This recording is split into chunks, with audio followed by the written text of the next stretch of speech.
Good afternoon.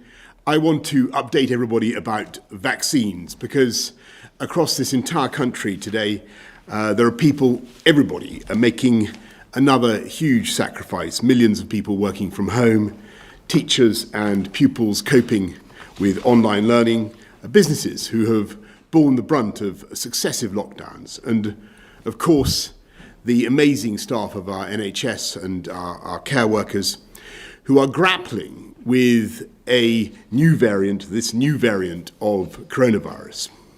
And I believe that when everybody looks at the position, people understand overwhelmingly that we have no choice.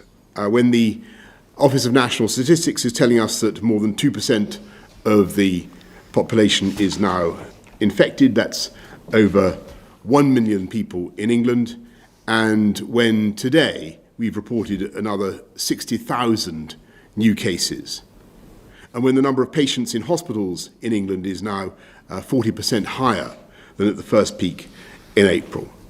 I think, obviously, everybody, you all, want to be sure that we in government are now using every second of this lockdown to put that invisible shield around the elderly and the vulnerable in the form of vaccination, and so to begin to bring this crisis to an end. And I can tell you that this afternoon, with Pfizer and Oxford AstraZeneca combined, as of this afternoon, we've now vaccinated over 1.1 million people in England and over 1.3 million across the UK. And that includes more than 650,000 people over 80, which is 23% of all the over 80s in England. And that means that nearly 1 in 4 of one of the most vulnerable groups will have in 2 to 3 weeks, all of them, a significant degree of immunity. And when you consider that the average age of COVID fatalities is in the 80s, you can see the importance of what we have already achieved. And that's why I believe that the Joint Committee on Vaccination and Immunisation was right to draw up a programme aimed at saving the most lives the fastest. So by February the 15th, as I said last night, the NHS is committed to offering a vaccination to everyone in the top 4 priority groups, including older care home residents and staff, everyone over 70, all frontline NHS and care staff, and all those who are clinically extremely vulnerable. And to help us with meeting this target, we've already have 595 GP-led sites providing vaccines, with a further 180 coming on stream later this week. We have 107 hospital sites, with a further 100 later this week. So that's almost 1,000 sites, vaccination sites, across the country by the end of this week. And next week we will also have 7 vaccination centres opening in places such as sports stadium and exhibition centres. We know that there will still be long weeks ahead in which we must persevere with these restrictions, but I want to give you, the British people, the maximum possible transparency about this vaccine rollout, with more detail on Thursday and daily updates from Monday, so that you can see day by day and jab by jab how much progress we are making. Thanks very much. I'm now going to hand over to Chris to do the slides. Thank you, Prime Minister. First slide, please. Just some updates in terms of data. In the 2 weeks from the 30th of December to the 30th of December, the UK case rate increased by 70%. And as you can see from these two graphs, one of which is from the middle of December on the left, and one on the right, the map, is from the 30th of December. The darker colours are areas where there are very high rates of transmission. And as you can see across the whole of the UK, there has been a steady increase in the rates. Next slide, please. These are the most recent data from ONS, the Office for National Statistics. And what this shows is the number of people, and they do this on a random sampling basis, so this is a good estimate of the general population. And this shows the data from August, when we actually had very low rates. So in the middle of September, for example, 1 in 900 people had rates. Then an increase, the lockdown was brought in, and that brought down the rates. But then we had the problems of the new variant, which I'll come on to in the next slide, and the worst period of winter combining to lead to a significant increase since that time. And we're now into a situation where across the country as a whole, roughly 1 in 50 people have got the virus, higher in some parts of the country, lower in others. But 1 in 50 is really quite a very large number indeed. Next slide, please. If we look around England, what we find is that in every area, there has been a relative increase in the new variant of this virus that is spreading around the country. Fastest increase in the east of England, London and the southeast, but it is now taking off in other areas as well. In some of the areas where it took off to the highest level and Tier 4 was brought in during a period when schools were closed, there may be some early indications of some levelling off, but I think we shouldn't overinterpret that. But it is really clear that this new variant has been rising in all parts of the country, and what we've seen is that the bits of the country which have got some of the lower rates and had previously controlled things, particularly in the northeast and northwest, for example, the rate of increase has, in many of these, been higher than in some of the southern areas, which have got very high rates already. Next slide, please. And this is inevitably translated into new numbers of patients coming into hospital. So these are the number of people in hospital all the way from the 1st of April through to the 1st of January. And you can see the first peak of people in hospital then decreased due to the remarkable efforts of everyone in the country during the first lockdown and then through the summer months. An increase which then again went down due to the second lockdown, but now really a very rapid increase, and I don't think you need any modelling to see in what direction the number of hospitalised patients with COVID is going, and this is going up very rapidly, and of course we are still in the middle of winter. Next slide, please. And sadly, of course, some of those people go on to die. This is the number of deaths of people who had a positive test result, and there was an increase which led to the second lockdown, a decrease following that, but these numbers of deaths are now increasing again. They are, at this point, quite a long way below the first peak, and there are 3 reasons for that. The first of which is very good news, is that doctors, nurses, medical staff in general are able to manage this disease better than they did previously. Better drugs, things like dexamethasone, but also better treatment all round. The second reason is that there is an age effect, that some of the people who are being infected at the moment are younger age than in the first wave, but this obviously, what we've seen previously, is it moves up through the age bands over time. But the third reason is that deaths are much delayed. So what happens is people get infected, there's then a delay before they get ill enough to go into hospital, and then there's quite a long delay before some people sadly die.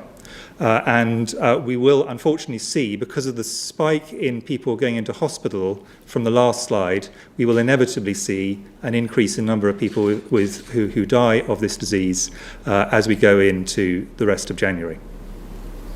Thank you very much. Thanks, Chris. Patrick, anything to add? Thanks very much. Let's go to questions from the public. Hannah from Northamptonshire. Good evening. My question is, how are you supporting people with severe mental health issues? For example, my mum suffers from schizophrenia and doesn't understand the pandemic circumstances. How would you help someone like her? Thank you. Well, Hannah, thank you very much for your question. And obviously, I'm very sorry for the extra anxiety that the pandemic is causing people such as your mum, people with mental health conditions, and I totally understand why people are concerned. We've put a huge amount, obviously, into NHS mental health care. I think about another 12 billion or so. But directly during the pandemic, what we're doing now, Hannah, is trying to support some of the wonderful mental health care charities that reach out and work with people like your mum, and I think we put about 19 or 20 million into that. That's what we're doing at the moment. But clearly the best thing for your mother and everybody is that we get through this as fast as possible. Thank you, Hannah. Let's go to unless anybody wants to add anything to that. Thank you. Let's go to Rachel from Reading. I have 2 children at university, one in halls of residence and one in private accommodation. Could you advise how students will be supported to meet the costs of accommodation that they are not able to live in? And could the government advise if there is any support to reduce tuition fees or the need to repay student loans? Thank you. Thanks very much, Rachel. Well, obviously, we will be looking very carefully at what's happening to students as a result of the fact that their courses have been postponed, the absence of their tuition that they would expect. What we hope is that they will get online learning that will allow them to continue with their degree courses, but clearly there are going to be issues to do with the cost of their accommodation that we will have to look at as a government and see what arrangements the universities are making to deal with the reasonable concerns of many students. And I want to thank students for the sacrifice that you are making in staying away from university, learning online as you have to, like all other students and pupils in the next few weeks and months. I know it's a big sacrifice, but I believe sincerely it will be worth it for the reopening of education and the reopening of our lives. Thank you very much, Rachel. Let's go to Vicky Young of the BBC. Prime Minister, the whole country is relying on you to take the right steps at the right time, and many think that you waited too long to bring in extra restrictions. How can I have confidence in your decision making when on Sunday you insisted all schools should stay open and the very next day ordered them to close? And to Professor Whitty and Professor Valance, when did you first advise the government to lock down in England? And do you think the vaccine rollout timetable is realistic?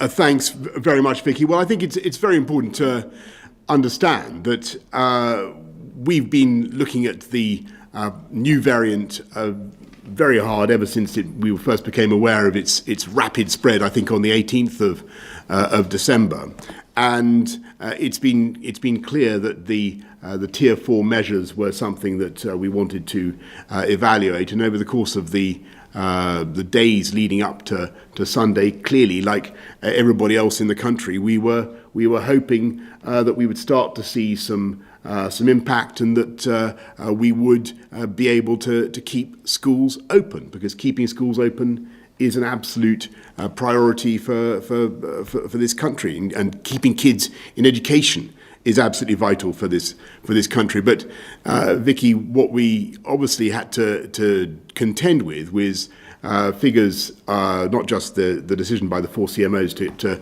to go up to alert level 5, but figures for the infection rate, I think of 80,000 one day, then 65,000 the next. And it was clear that we got to a situation where Tier 4 on its own couldn't be relied upon to get the virus under control. And that's without really going the whole way and asking people to stay at home and sadly to close schools as well. And that's why we took the step that we did. And I appreciate the frustration of teachers and parents, and obviously the frustration of pupils.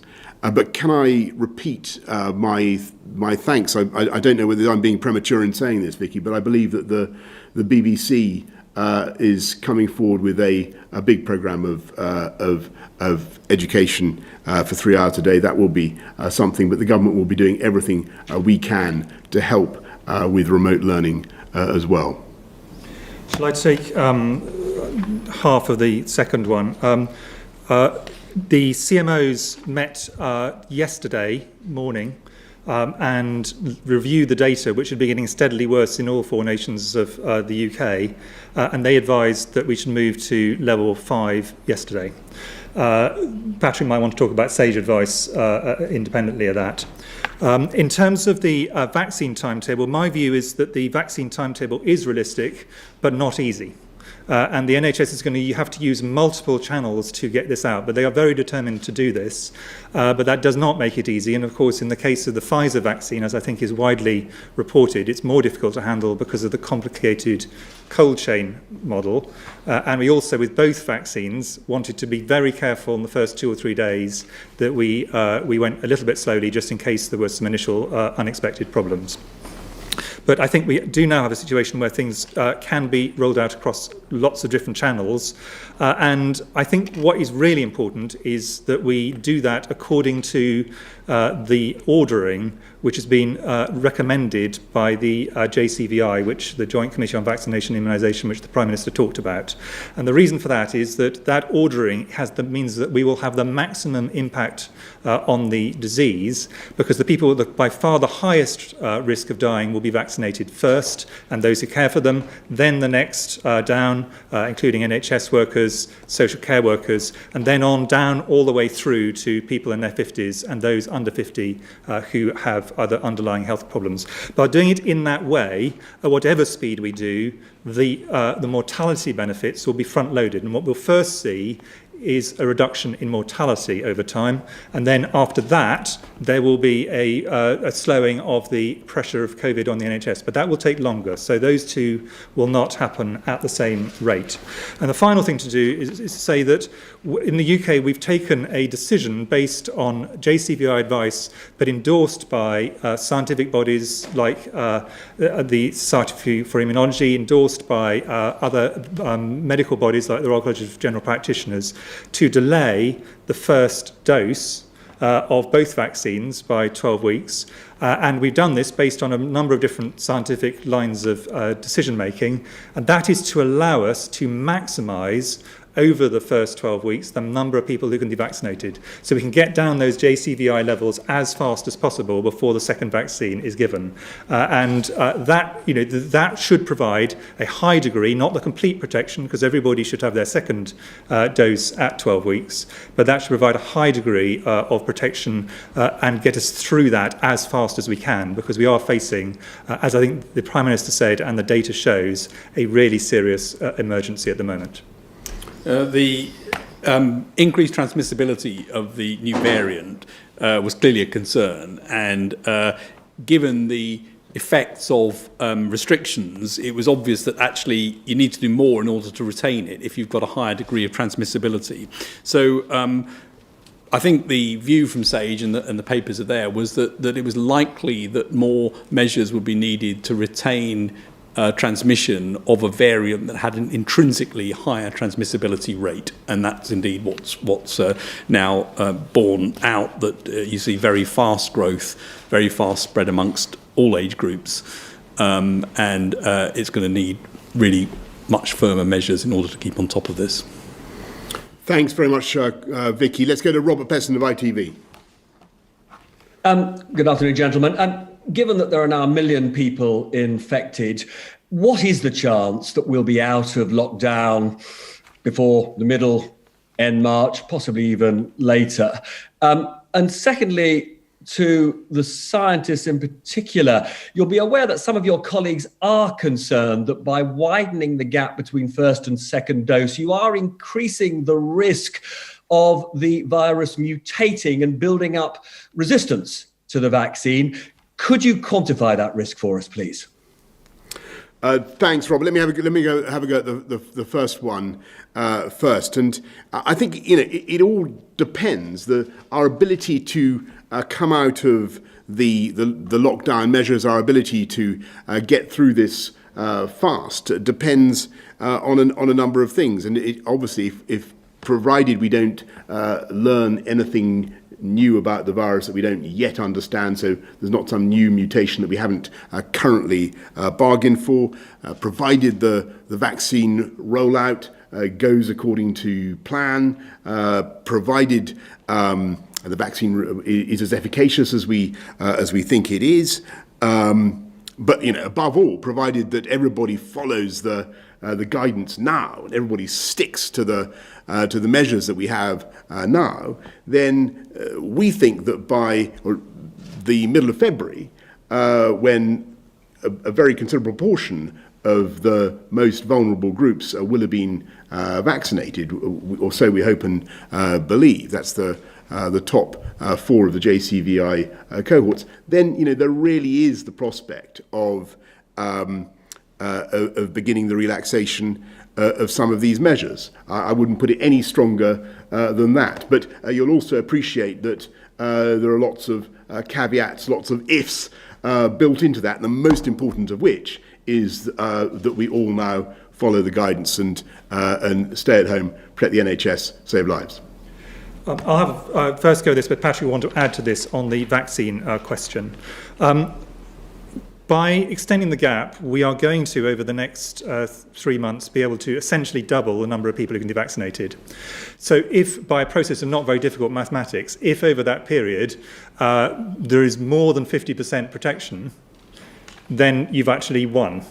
More people will have overall been protected than would have been otherwise. And our quite strong view is that we think the protection will be quite a lot more than 50%. So therefore, in net public health terms, there'll be substantially more protection by going faster, not with the absolutely complete protection. We fully agree we need a second dose for everybody, but with the great majority of the protection for that initial period, so we get twice as many people vaccinated over that period, and then there will be catch up as we go into spring. There are obviously some unknowns in that. And there's quite a vigorous scientific debate about some of those unknowns. And one of the things people have raised is a theoretical risk that by having this longer gap, you could actually lead to a slightly increased risk of an escape mutant. And that is a real worry, but quite a small real worry within the system. And I think we've discussed this, and Patrick may want to add to this, amongst scientists involved in SAGE and others. And I think the general view was the size of the increase in risk is sufficiently small that measured against this ability to double the number of people who actually are vaccinated, the public health arguments are really strongly for doing what we've decided to do. And that's why JCVI independently, MHRA were content with us taking this approach, and a variety of other bodies have agreed that this is a sensible balance of risk profile. Clearly, if we had infinite vaccine, we might have taken different approaches, but we don't. At this point in time, for the next 3 to 4 months, the number of vaccines we have available is going to constrain our ability to get through the 25 to 30 million people we must do to get through all of the JCVI areas. And whilst this is such a fast-moving virus at this point in time, our view was very strongly on balance of risk. The benefits to the UK for us at this point of the epidemic, were in favour of doing this. Patrick, you may want to add to that. Well, the only thing to add is the more you vaccinate, the more you put evolutionary pressure on the virus. So it's true that as you get up to very high levels of vaccination, that the virus is then struggling to find out what to do, and that eventually will become an issue. And the virus probably will mutate at that point, and that means that different vaccines will be needed in due course. And one of the, I think, very exciting things about the science behind this is the messenger RNA vaccines in particular are incredibly fast to make in response to new mutations, so that in due course, in years to come, as we think about this, that will be something that that I think gives an advantage to being able to get around it. But all vaccination will ultimately put some pressure on viruses to mutate. Thanks very much. Sam Coates of Sky. Prime Minister, there are 60,000 new infections recorded today, partly driven by kids spreading this new strain more readily. Parents want realism. Can you look parents in the eye and tell them that all kids will definitely be back in the classroom before the summer holidays? Sir Patrick Vallance, we've heard quite a lot recently about a second new variant. This is the one from South Africa. Has it reached our shores, and how worried should we be about the South African variant of coronavirus being resistant to the vaccine? And Professor Chris Whitty, how normal can life really be after just the 13.2 million most vulnerable alone have been vaccinated? Isn't the risk for those aged 20 up to 50 too high to let it rip through those age groups? Well, Sam, I'll take the first one of those excellent questions, just on whether we can be absolutely sure that schools will reopen. Well, I just go back to the answer really I gave to Robert Pesson. We think that with the vaccination programme, we can do a huge amount to take out of the path of the virus those who are most vulnerable. That clearly offers opportunities to our country to do things differently, to approach the whole issue of non-pharmaceutical interventions very differently. So I'm full of the same optimism and fundamental hope about the position that I think Chris has adopted, and that I think that things really will be very different by the spring. And that is what I would certainly say to every parent in the land. So on the question of the variants, as a virus replicates, you get changes in the genetic code as new mutations come in and things change. And those changes in the genetic code then lead to changes sometimes in parts of the protein. And that may lead to shape changes or charge changes on the protein that might mean that the virus becomes recognised differently by the immune system. And that's really the concern that people are looking at. If I take the UK variant, what we know is that those changes, and there were 22 changes in the genetic code, made the virus more transmissible. As far as we can see, it doesn't make it hidden from the immune system. So if you've had an infection before, actually the evidence is that you probably neutralise this virus as well, and the expectation is the same would be for a vaccine. With the South African variant, there's another change. That change is theoretically a bit more substantial in terms of the shape, if you like. So it has a bit more of an effect potentially on the shape of the viral protein, which theoretically gives it a bit more risk of not being recognised. But there's nothing again yet to suggest that's the case. So this is being looked at very actively, and it's worth remembering that when a vaccine is given, you don't just make one antibody against one bit. You make lots of antibodies against lots of different bits. And so it's unlikely that all of that would be escaped by any mutation. It's more likely that if there's an effect, it's a sort of minor effect to decrease the binding or decrease the efficacy of the vaccine. But we don't know yet for the South African one. That needs to be looked at. But it's a theoretical risk. And every time we see a variant, that's going to be the question that comes up, and it needs to be looked at. But at the moment, you'd say that the most likely thing is that this wouldn't abolish vaccine effect. It may have some overall effect on efficacy, but we don't know. And on the question you asked me, if we did not do the things all of us must now do, if people don't take the stay at home seriously, the risk at this point in time, in the middle of winter with this new variant, is extraordinarily high. What is going to happen over time is the risk level is gradually going to decrease. It's not going to be, it's really bad and then suddenly it stops. We're going to essentially have the risk walking down a path things will be able to be lifted by degrees, possibly at different rates in different parts of the country. We'll have to see. And the government has made very clear that ministers prioritise education, for example, as one of the things that would go early, but that's a ministerial decision very much. But the things will be lifted stage by stage. And we'll then get, over time, to a point where people say this level of risk is one that society is prepared to tolerate, and lift, right down to almost no restrictions at all. We might have to bring a few in the next winter, for example. That is possible, because winter will benefit the virus. But the aim of this is to de-risk it as much as possible by the vaccine, to the point where actually we get to the stage where the risk is incredibly low relative to where we are now. I mean, we just say, just as we do with flu, where every year, roughly on an average year, about 7,000 people a year die. In a bad year, up to 20,000 people a year die. We accept there is a level of risk that society will tolerate, and we should tolerate. People die. That's one of the things that happens, and we have to do that at a certain point. But that's a political decision. That's a societal decision. What we can do, though, with the vaccine is take the risk down and down. Initially with the mortality, then the big pressure on the NHS, then the risk of people actually having infections which could lead to things like long COVID, because younger people can still have really serious problems with this. And those risks, little by little, will be reduced by vaccination. But zero risk is not something which is a realistic possibility, and this will not happen in a single bound. It'll happen by degrees. Thanks very much, Chris. Thanks, Sam. Let's go to Jason Groves, Daily Mail.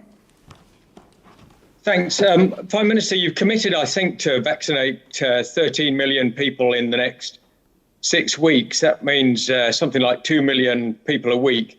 What needs to happen to get us to that figure?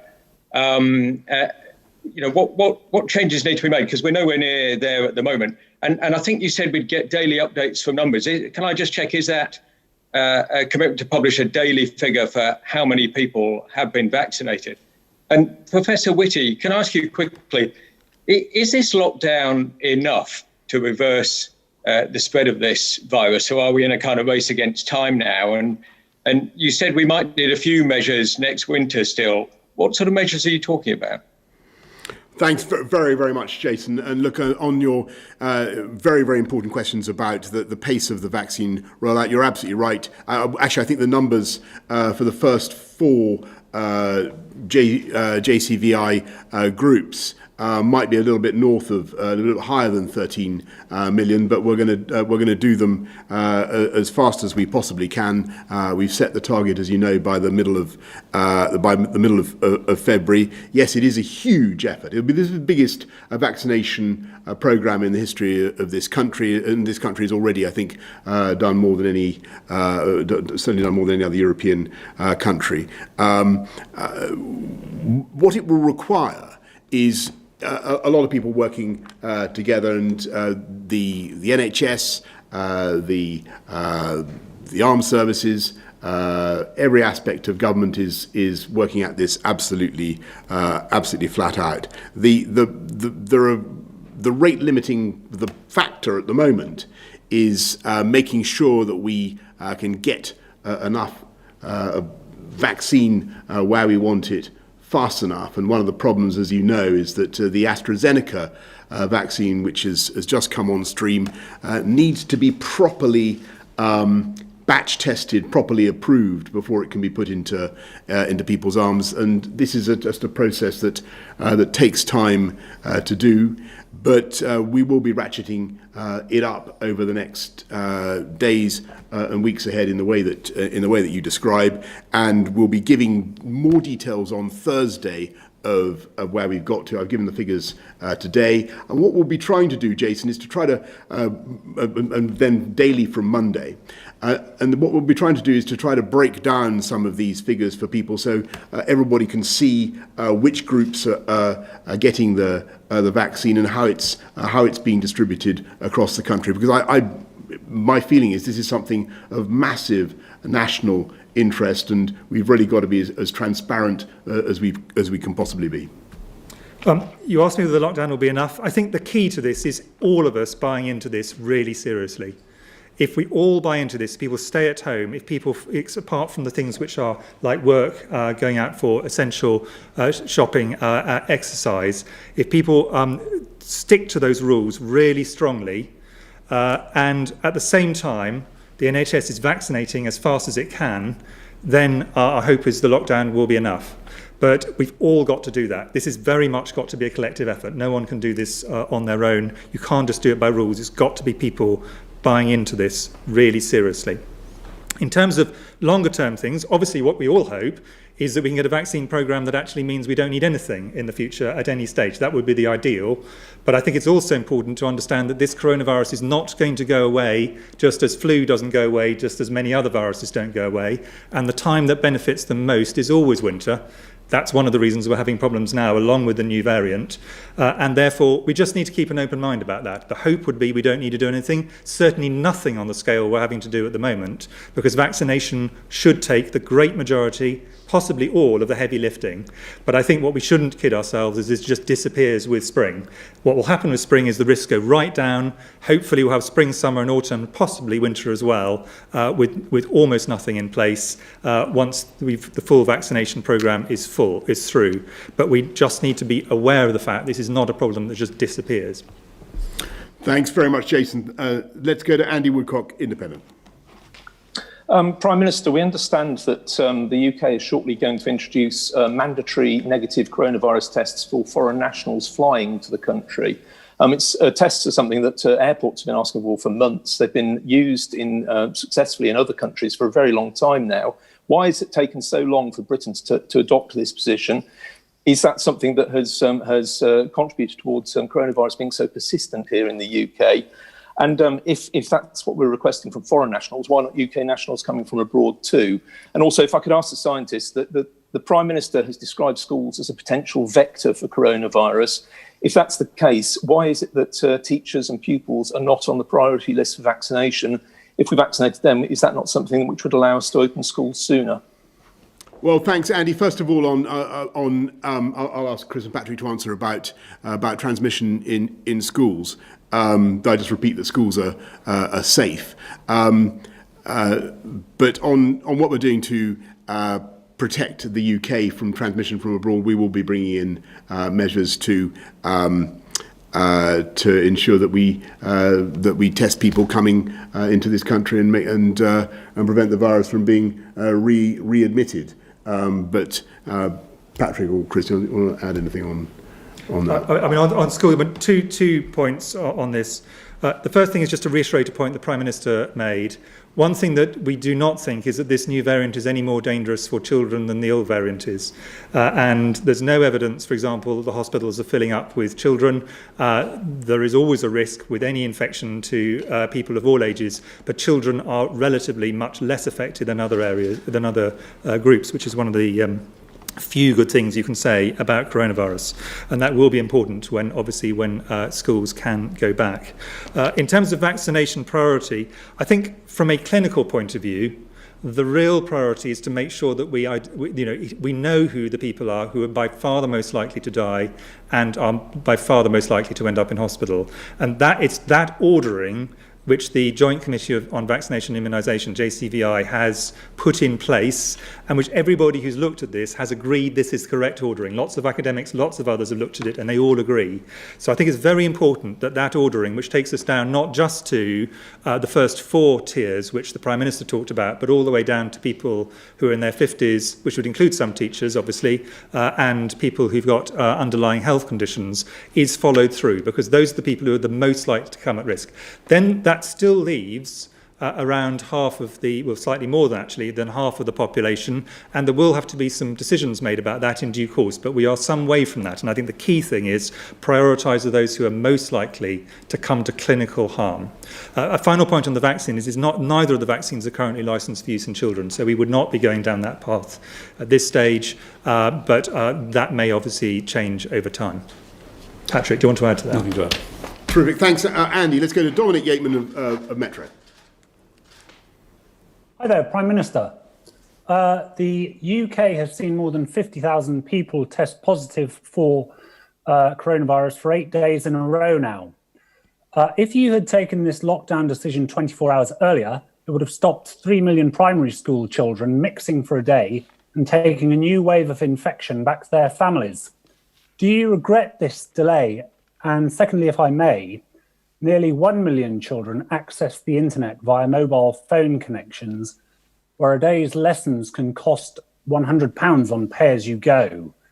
You still insist that schools are safe. Shouldn't those children be in school? And if not, why are telecom companies allowed to charge for access to school and educational websites still? Yeah, well, I mean, in a way, Andy, I think you. Sorry, Dominic, you've answered. Forgive me. You've answered your question about why did we want to keep schools open. It's just such an imperative for any country and any society. And as I said, I think to Vicky from the BBC, we wanted to do everything we could to make that possible. Alas, on yesterday, it became clear that the data simply wasn't going to support that, and the risk was that the tiering system, the tier 4 system, without taking schools out of the equation, was just not going to be enough on its own. We couldn't take that risk, and although we're now seeing some signs that maybe Tier 4 is starting to work in London and maybe a bit in the southeast on the new variant, the spread of the new variant was really very, very troubling indeed. And so that's why we took the action that we did. We don't want to do it. We want to support kids in school if we possibly can. I'm glad that the BBC is as I say, putting a lot of educational stuff on TV. That is fantastic. We are also looking at the very point that you make about the potential cost to parents of online teaching, and we're going to do our best to support them in any way that we can, and to work with the internet companies to see what we can do to help, because this unquestionably will be a tough period. And all I can say is what we want to do is get back to a position as fast as possible where we can get kids back in school. And that's why we're doing all the things that we're doing now. Thanks very much, everybody. I appreciate that this is a very, very tough final stretch for this country. It's been made tougher by the new variant, much tougher, alas, by the new variant. But the jabs are going in to people's arms day by day. We'll keep you updated on what is going on. And in the meantime, I must repeat the basic message. What we've got to do is to stay at home, protect the NHS, and save lives. Thanks, everybody.